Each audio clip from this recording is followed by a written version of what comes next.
Developing a relationship with your creative energy.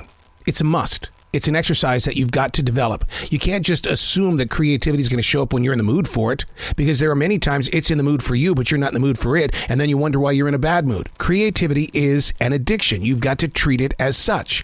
Unplug, because we will always say yes to creativity. Totally Uncut, because we all make mistakes, so turn it into a tool. This is Arroe Unplugged. The colors of fall in Carolina, the bright yellow leaves, the little bit of a redness in them, and of course the white pines, which is a beautiful southern tree.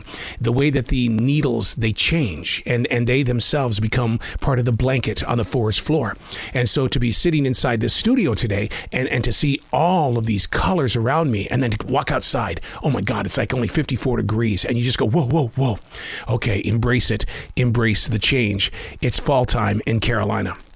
And I think that I'm a little bit spoiled that we get 4 full seasons here in North Carolina, whereas a child up in Montana, it would be winter and then it would suddenly feel like it was summer. And then all of a sudden in the middle of July, which it did, it would snow when you were up in the mountains. And so I like the idea that in Carolina, you have the seasons, and sometimes they move a little bit faster than other years, but still just to be able to embrace what Mother Nature is doing. And this studio overlooks this forest in South Charlotte, North Carolina. So this studio is in the trees, and that's the way that it was designed so that I could experience nature the way that I love nature. Hey, it's Arroe. This is The Choice. This is what I was writing while the sun was waking up on a brilliant new day. And today we're reading from November 3rd, 2021. Sticking to a plan. How often do you find yourself doing that? Just stick to the plan. When an idea so big and so incredibly heavy consumes everything that you're carrying, no matter how much you try to shake it off, it's time to put focus on the plan. Now, you know who was really good at this?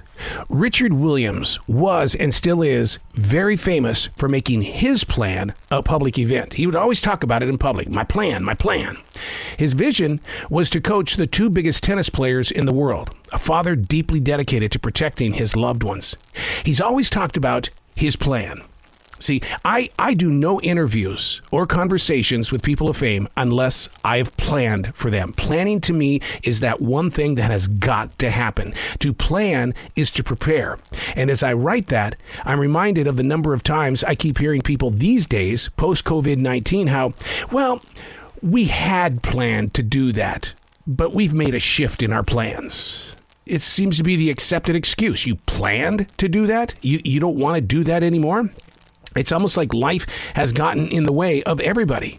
But sticking to a plan requires 2 things: loyalty and perseverance. More importantly, awareness.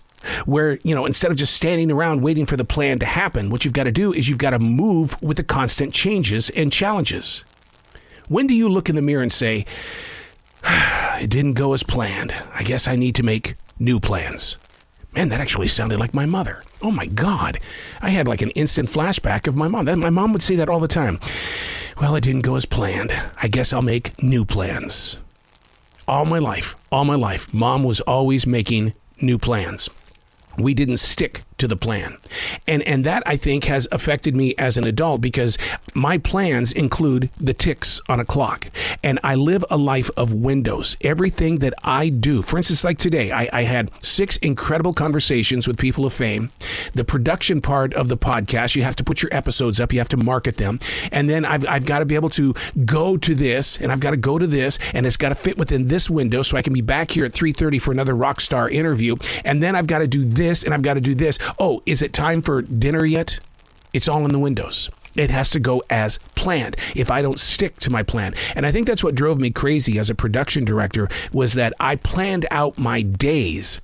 I planned out my experiences because I needed to be prepared to deliver creativity because so many people were investing so much money in the advertising that I wrote and produced.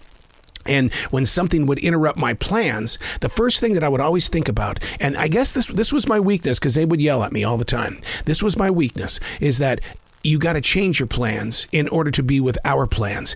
And my heart would say, but the client has paid so much money for this to take place, and it requires this much time for that project to be quality. And enough there, because I'm not living in the past anymore. That's the way it used to be. So when I develop plans these days, and I invite you to do the same thing, stick to them. Stick to your plans. Stick to the idea that, hey, look, this is what I said I was going to do. By God, I'm going to do it. That's what I planned out. So in a very strange, weird way, I'm very inspired and influenced by King Richard Williams, because he had a plan. He made sure that he stayed true to the plan while protecting his family. So instead of constantly changing because things feel like, oh, well, I was going to do that, I guess I better get new plans. No wonder we're spinning our wheels. No wonder we're not reaching our goals. No wonder things are always getting in the way, because in life, everything is in the way unless you planned to take it on. I'm Arroe, and that's what I was writing while the sun was waking up on a brilliant new day.